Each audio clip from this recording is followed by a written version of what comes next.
Dobrý den, ahoj ou bonjour. Alors quoi de neuf sur Radio Prague International cette semaine, alors que la Tchéquie, vous le savez, n'a toujours pas de nouveau gouvernement et pour cause, Andrej Babiš, le probable futur Premier ministre, était en vacances. Bref, pas de politique dans nos émissions, on la laisse de côté, de même que les négociations pour une nouvelle coalition.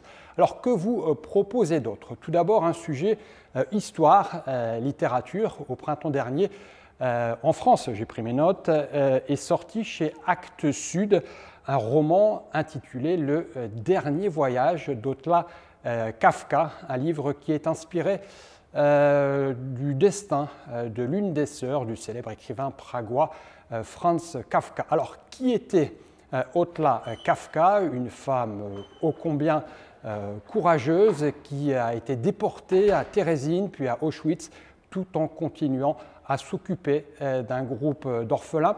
Alors comment? C'est ce que nous raconte ce livre dont Fanny Lévy est l'auteur et qu'Anna Kubishta a longuement interrogé. Sur un thème similaire, une des dernières survivantes de la Shoah, Dita Kraus, qui était surnommée la bibliothécaire d'Auschwitz, est récemment décédée. Elle était âgée de 98 ans. Dita Kraus était née dans une famille pragoise. Elle aussi a une histoire extraordinaire et son destin, c'est encore Anna Kubishta qui nous le retrace. Quoi d'autre encore?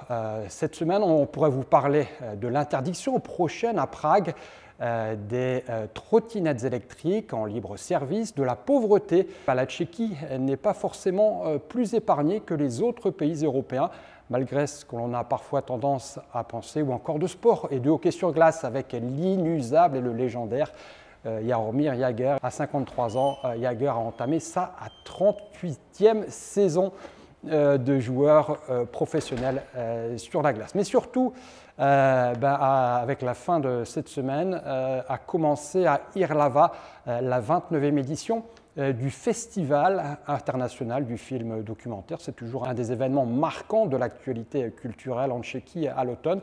Et cette 29e édition dans cette belle ville de Irlava que l'on vous conseille de visiter si vous ne connaissez pas encore est consacrée à la bouffe ou si vous préférez à l'évolution de l'alimentation dans les pays tchèques depuis les années 1950. Bref, entre bière, choux, knedlíky ou encore viande de porc, un sujet passionnant que nous vous invitons à découvrir. Voilà, c'est à peu près tout pour cette semaine.